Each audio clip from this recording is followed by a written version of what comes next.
Welcome to Schweitzer Drive, a podcast where we explore what goes on between the generation of electricity and the light switch. Join Dave Whitehead as he interviews the entrepreneurs, innovators, and experts who are inventing the future of electric power.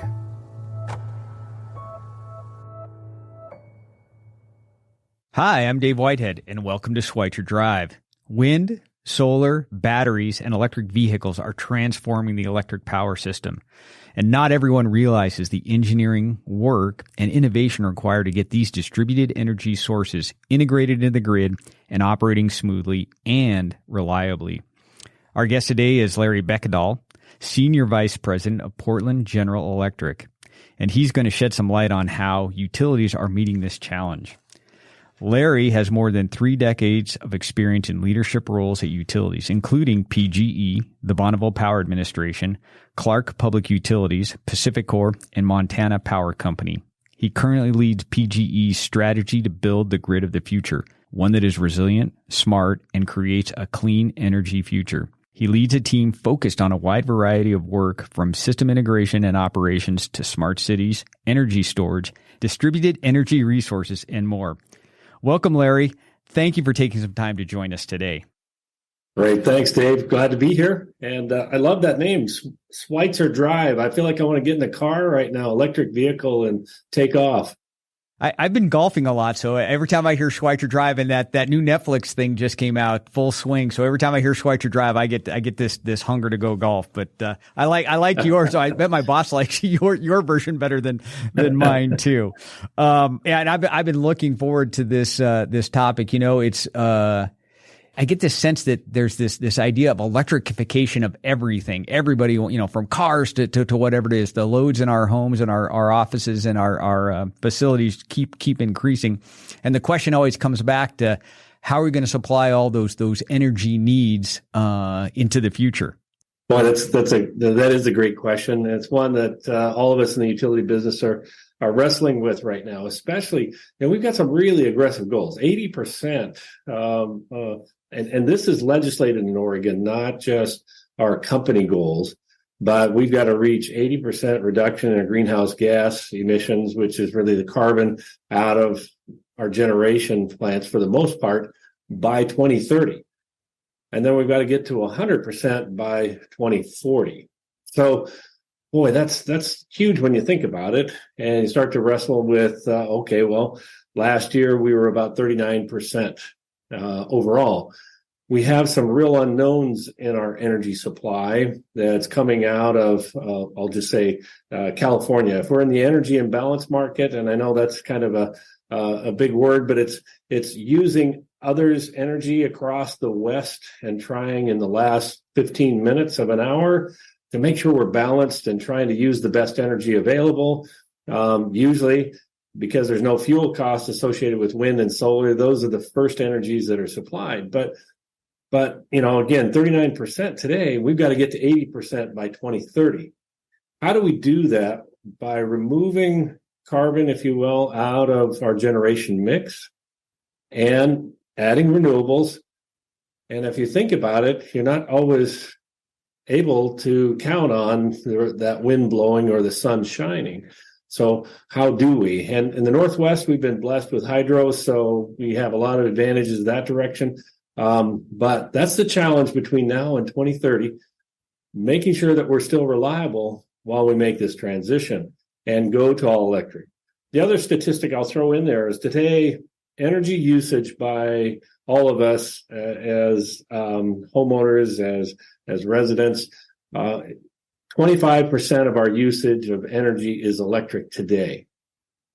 It's projected by 2050 that we'll reach 50% of our energy usage will be electric. So just as you were describing, our transportation starting to go from gas engines to electric, our home heating and cooling, as we add heat pumps, as we think about even solar on rooftops and batteries, things start to play into what is that energy mix in the future and what are we using? Less petroleum product, less carbon emitting, and more on electric, but we've got to generate the electric as well with clean energy. And that's the challenge. I worry at times, getting to 2030 is going to be a real challenge for us here across the Northwest. I share your worry, your sentiment in those regards. I sometimes I feel like politicians have aspirational goals that are a little bit disjointed from either the engineering side, the supply chain side, or all the other things that go into actually meeting the legislated goal that they've set out. So, as engineers, we've got a big challenge ahead of us, I think. But that, Dave, let me share. It is really important. I was involved with Department of Energy discussions here a couple of weeks ago with Pacific Northwest National Laboratories, and it was brought up that 1 degree Celsius weather change that we've seen, the temperature go up, that 1 degree Celsius has resulted in storms that are 5 times what they were prior. So in Oregon, I'll just use Portland as an example. We've had heat domes. 116 degrees in Portland, Oregon. Who would imagine, that you would even hit that? And I know there in Pullman, you had similar temperatures, and we've had ice storms. Willamette Valley here, just right in the valley. You go 10 miles any direction, nothing, but it hit right there. We also see last summer we had 13 days that were over 100 or 95 degrees. The last peak was for summer was that heat dome, 4,400 megawatts. That was 10% higher than anything we'd ever seen before as far as energy goes. This summer, we were, in those 13 days, we were over 4,200 megawatts. Because everybody that didn't have air conditioning the year before had air conditioning this last summer. They went out and droves and bought some kind of cooling that they were going to put in their system. So weather is really being impacted. We're seeing it. And we did hit even our winter peak in December. We hadn't seen since 1998. So that can be a bit of the transition we talk about as people are electrifying and converting some of their heating. But we're seeing peaks at both the summer and the winter sides of our system now. But clearly the summer is higher than the winter.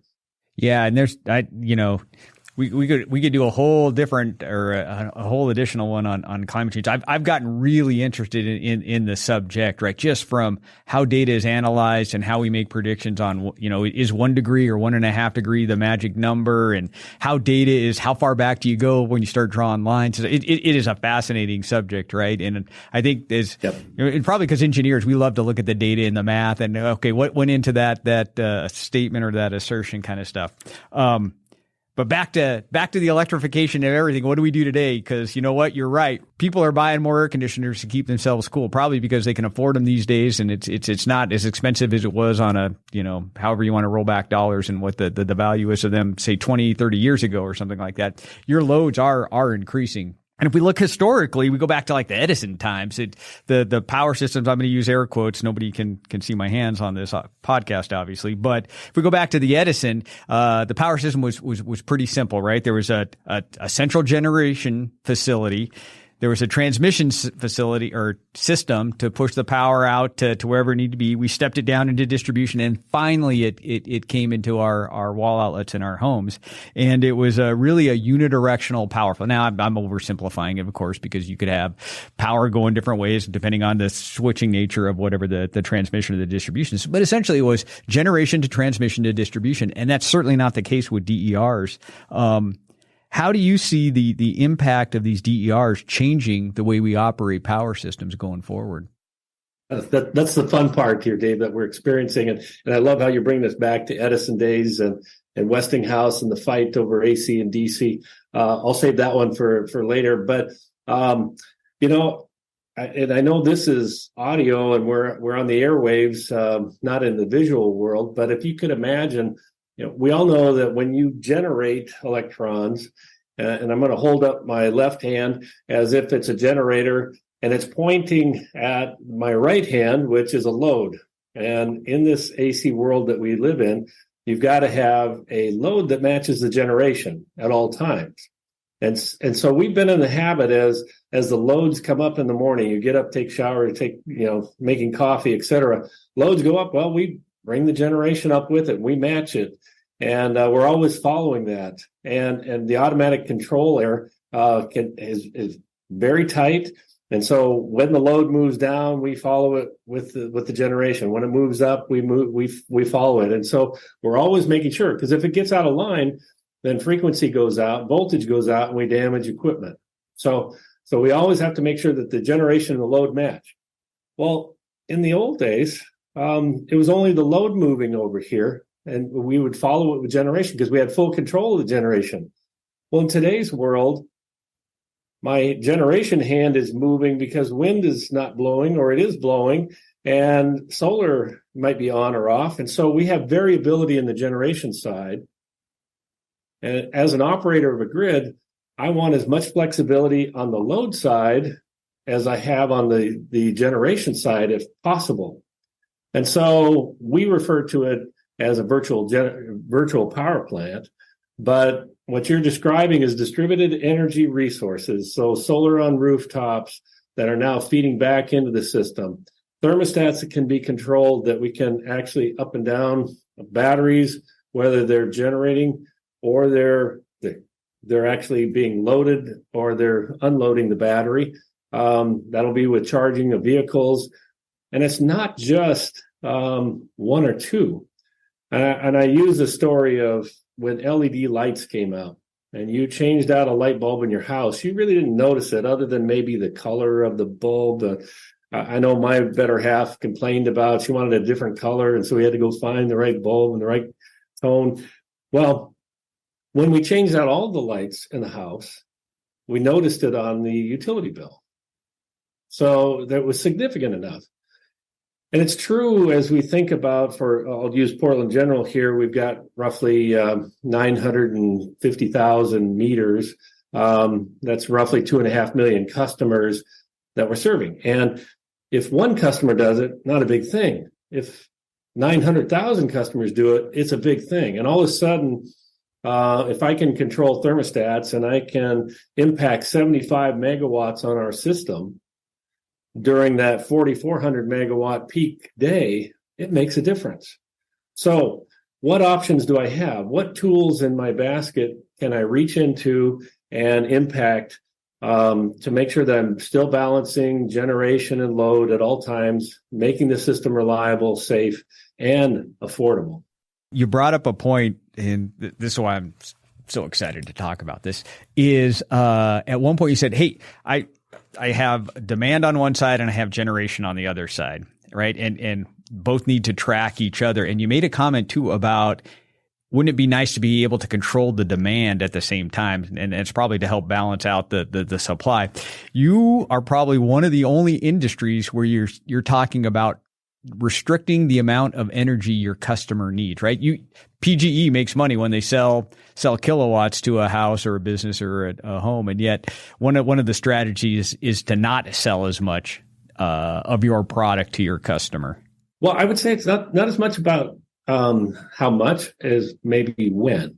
So the system, as we know it today, has a certain level of capacity. Yeah, and if I'm a lot of people have talked about sweating the assets and trying to, make as much out of the system as possible. But does it really matter when you drove your electric vehicle home and you parked it in your garage? Let's say it's 6 o'clock. And I'm going to use this just as a situational. Uh-huh. Do you really care whether it charges at 6 p.m. or at midnight? All you care about is when you get up in the morning, you go to work, and I know, Dave, you go in early probably. So, when you leave the house at 6 a.m., is my car charged up? And am I going to make it to work? That's all you really care about. And so, what tends to be a problem, I'll use the example of, let's say all your neighbors, we'll say 6 homes in a cul-de-sac that are served by this transformer. If everybody shows up at home at 6 p.m. and plugs in and charges at 3 kW per house, all of a sudden you overload the transformer. That's not a good situation. But if I can balance each one, or if I can actually influence each car as to when they charge, hey, I get more out of the system in that way.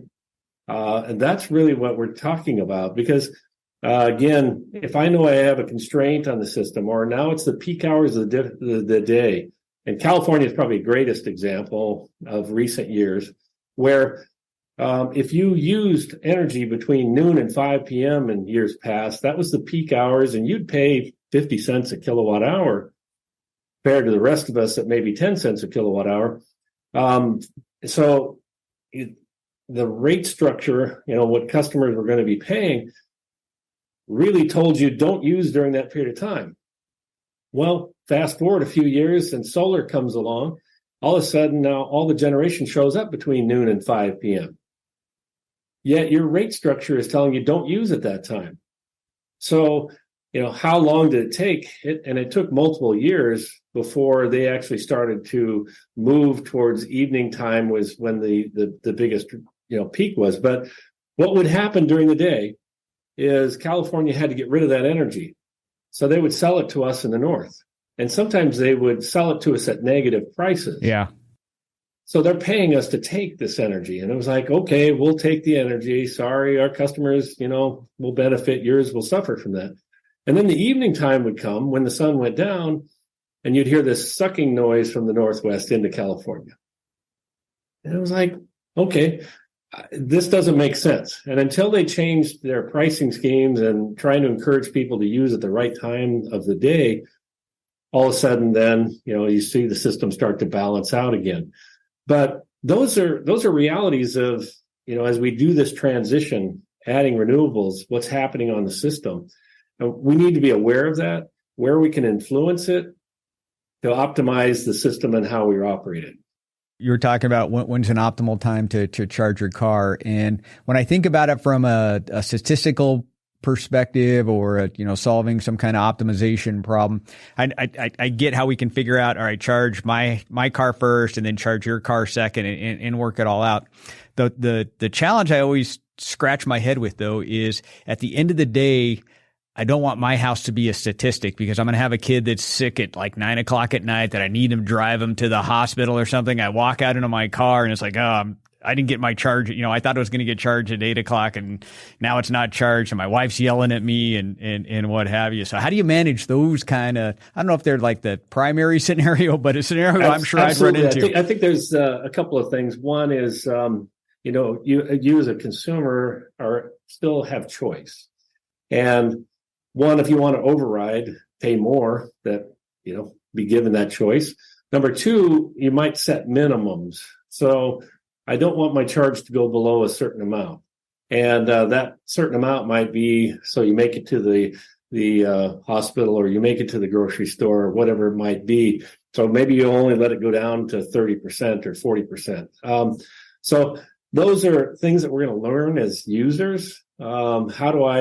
It's like when Ford came out with the F-150 Lightning.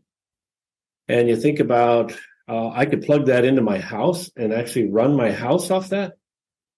Well, I did a few numbers on, say, a Generac generator that, you have to buy and put in your house and use as a backup. And not saying that utilities are not reliable, but when there is an outage and you're going to rely on that Generac generator, that was going to cost you about $25,000 to have it installed, and it was about 6 months out before I could even get it installed. And if I buy that F-150, it was about a $10,000 adder to the truck. Well, why wouldn't I use the generator in the truck? And by the way, when it gets down low, I can drive it off to another area where I can get it charged back up again and bring it back home again. So we're going to start to think differently about the products that we use, how we use them, and how we can influence that. Yeah, I think we're going to see a lot of ingenuity when it comes to what I call the electrification of everything and how we use it. I use my example of the sick kid. I bet there's a way around that stuff. I just haven't thought about what scenario that might, hell, I probably still have a gas car too that I would put him in, right? So I come up with all these scenarios. I don't know how many of them are, really deal breakers or showstoppers. Larry, speaking of, when with these DERs, whether it's solar or wind, they come on and off the grid and supply power. You're talking about actually negative rate selling from California back into Oregon and here in Washington State. Has PGE seen examples where power flows are unusual, and how do you guys actually go about handling those unusual power flows? We are seeing differences, and so I'll use on the macro scale when you talk about transmission.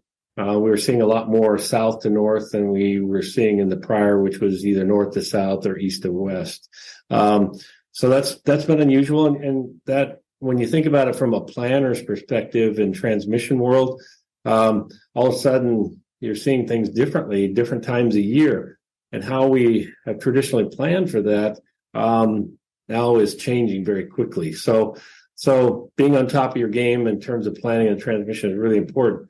I think the part that you're probably directing us to is into the distribution system, because now we're seeing a lot of solar out on rural feeders. I'll say farmers who have put solar on the rooftop, and it's out on a distribution feeder.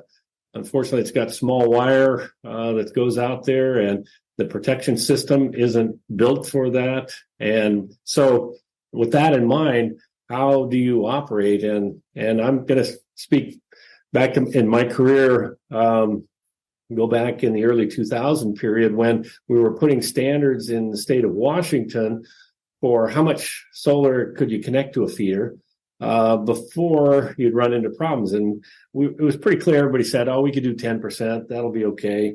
And then, that would slowly bump up to 20%. And, you start to think about, okay, our protection system's going to work. How is this going to function that you're flowing back into the system? And I will just say that we have advanced ourselves with understanding of meters and the meter flow information, more real time. So the visibility, the greater visibility you have in the distribution system, the better you can operate it.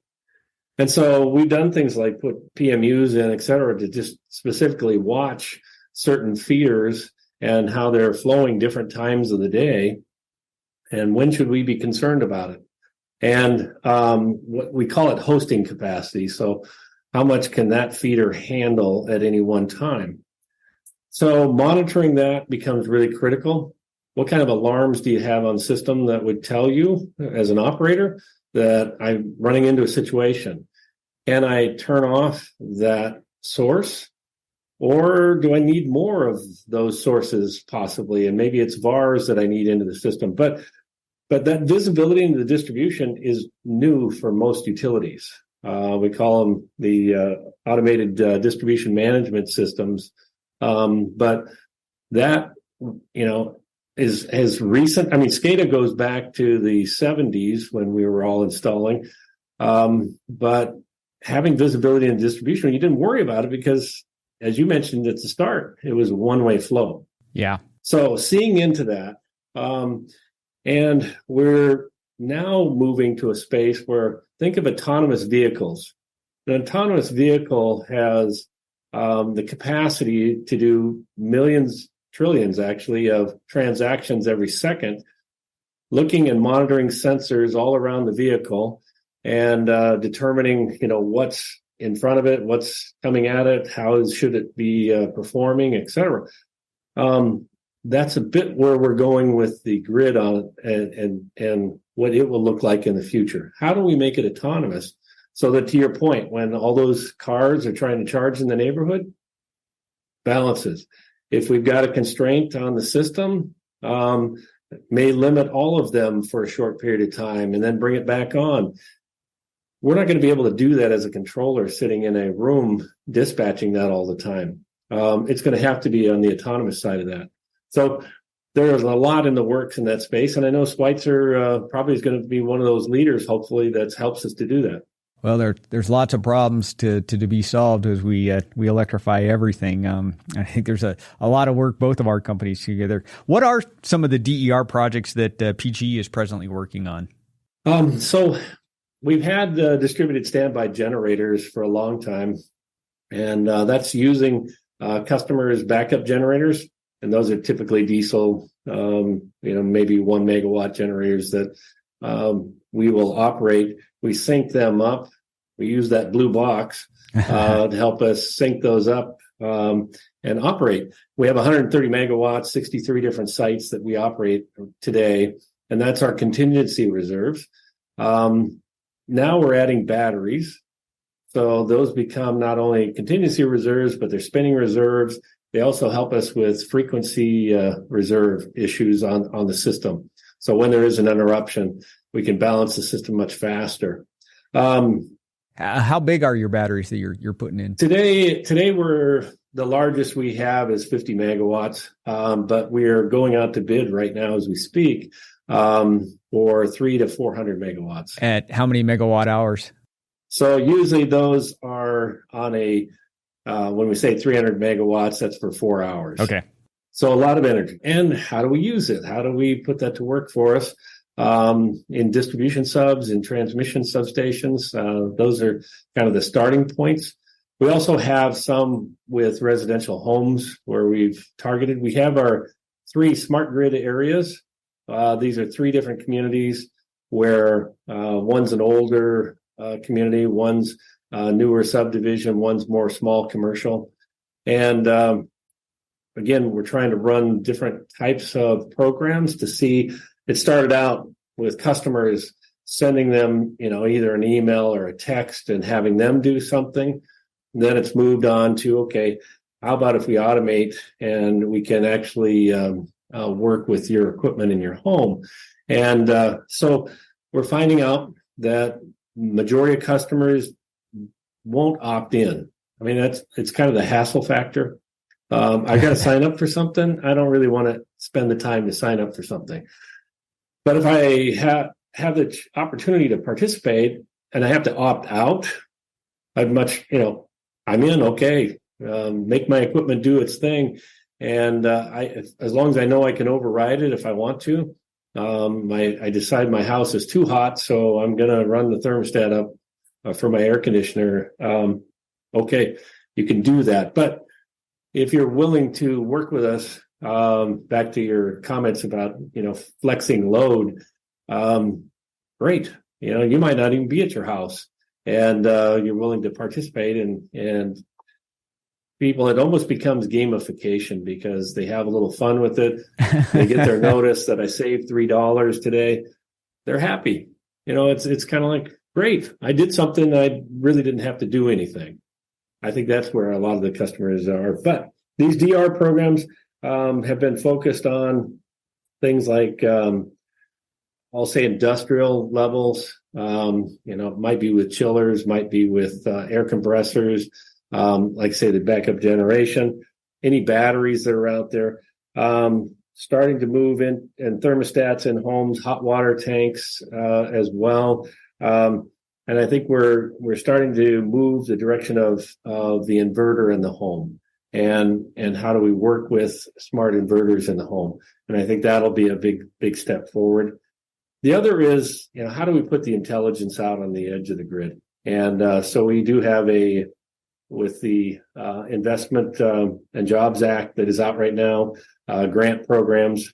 We're filing for a grant in that space to do a large experiment in helping us to put the autonomous grid edge into play. How are you guys connecting all the devices that you want to put out at the edge? Is it 5G? Is that the hope, or private LTE, or something else?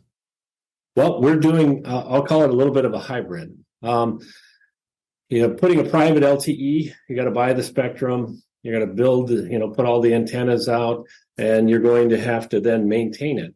For us, that was about $500 million to put that together. And then it's probably another $30 to $40 million a year to maintain it going forward. And that's with either 4G or 5G. Well, what happens when you go to 6G? What happens when it goes beyond that and the new generation of communications comes along? So we would just assume, utilize the expertise of others. And so things like what we would call is putting in our own platform. We have our own SIM card that we can then operate, and we use the spectrum of the carriers. and we would call it the omni carrier because whoever's got the best signal, that's the carrier we're going to use. And so we can use that and apply. Now, depending on the type of equipment and how much impact it has on the system, you will apply a different communications.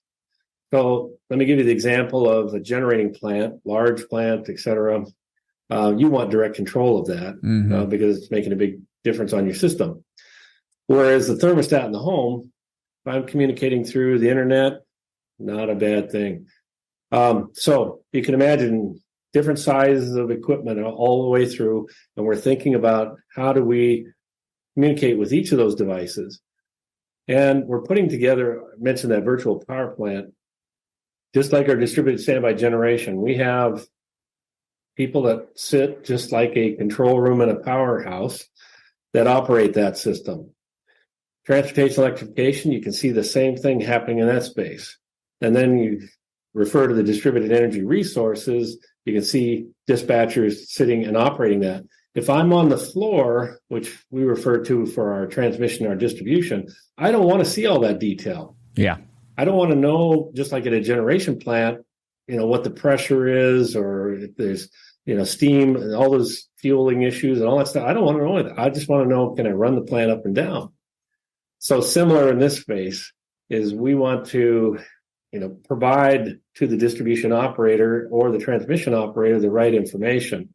But behind the scenes, you're running a power plant with all those and helping to determine where the charging is taking place, when you're using a battery, when are you actually impacting somebody's thermostat. Yeah, that's an interesting way to think of it. And I agree with you too. It's if I'm controlling an asset like a transmission line or a generator, I probably want to own all the communication, have full control over it because it is so critical. But if I'm looking at a thermostat, that's more of an optimization problem. If I get the optimization problem just a little bit wrong, no, there's not going to be a big consequence to that, perhaps measurement error or something like that. Hey, I'd like to chat about FERC 2222, which enables DERs to participate in the wholesale market. But first, can you share a little bit about how power system markets work? So we'll start by here in the West. Outside of California, there's not a full-blown market.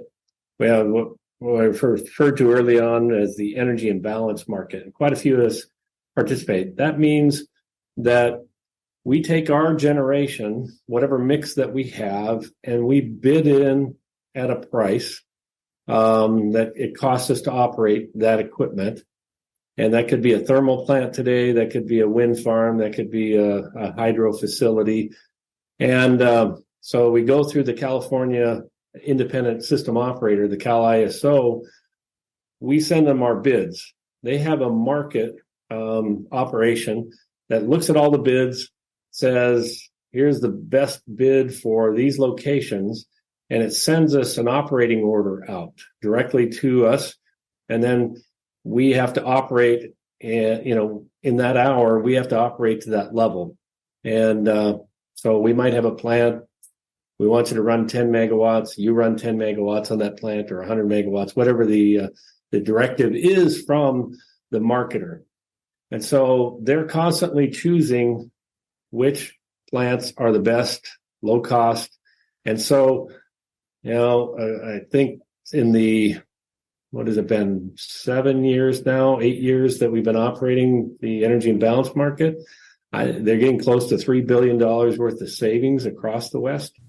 Wow. So, it is significant in what it does. Now, where we're moving to, we're not a full market, which means day ahead, is the next step here.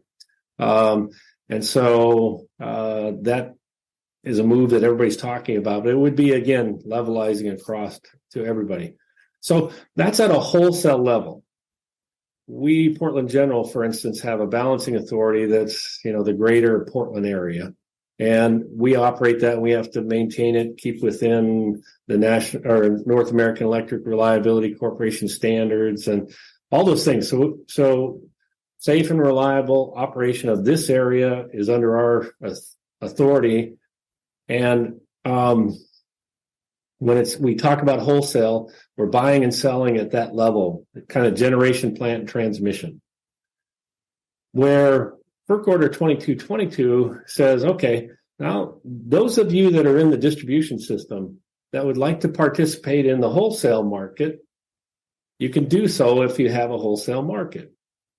And again, in the West, we don't have that today. But if you were sitting in California, it does exist there.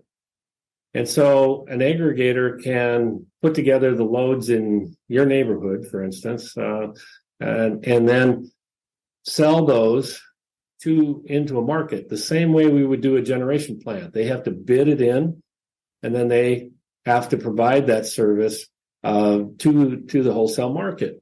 I guess the thing that I would say, the way that it's constructed today, if you're selling to the wholesale market, you're bypassing the distribution level. Mm-hmm. So the company, the utility that's doing the operation at the distribution level can't optimize. They just create a pathway to get to the wholesale market. So there's some real lessons, I think, that we're trying to learn. And as we in the West move further and further towards those markets, we want to utilize those tools, but we also don't want to cause additional capital to be spent that has to improve systems just to stay up with what others are doing instead of trying to optimize and utilize those energy resources locally. Yeah, there's a lot of knobs to be twisting as we move into this DER and integration with the bulk electric power system. It's going to be fascinating to watch. Hopefully we do it in the right way, so we maintain all the reliability that we've come to expect from our utility providers at the same time. People talk about 100% DERs in the future.